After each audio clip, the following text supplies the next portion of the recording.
Assalamualaikum warahmatullahi wabarakatuh. Perkenalkan, nama saya Ronald Andrian akan menjelaskan seputar manajemen risiko.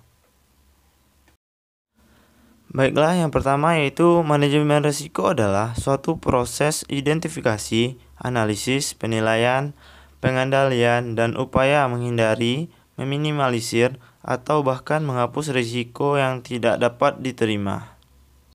Selanjutnya yaitu tujuan manajemen risiko. Yang pertama yaitu melindungi perusahaan. Melindungi perusahaan memberikan perlindungan terhadap perusahaan dalam tingkat risiko signifikan yang bisa menghambat proses pencapaian tujuan perusahaan.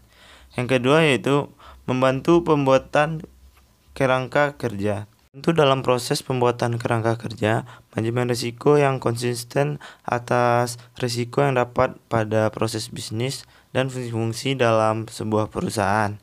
Yang ketiga itu mendorong manajemen agar produktif.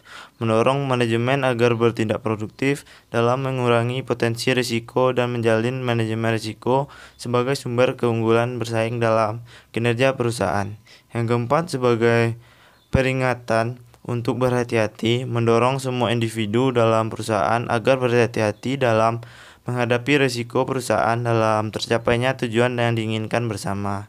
Yang kelima yaitu meningkatkan kinerja perusahaan, membantu meningkatkan kinerja perusahaan dengan menyediakan informasi tingkat risiko yang dapat disebutkan dalam peta risiko atau risk map.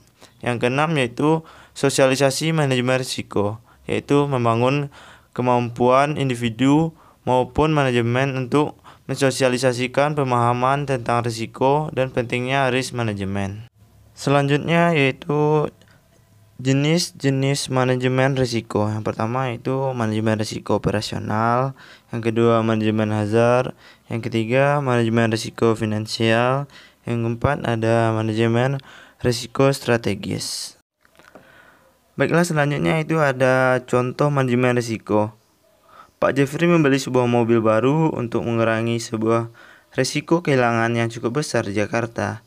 Ia mengunci kendaraannya setiap saat, menambahkan alarm, dan bahkan dapat menambahkan alat pengaman pada mobilnya.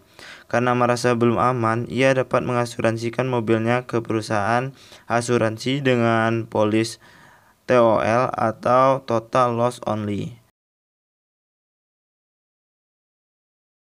Time to let the beat drop, baby. I'ma let you know it always gotta be fast, maybe.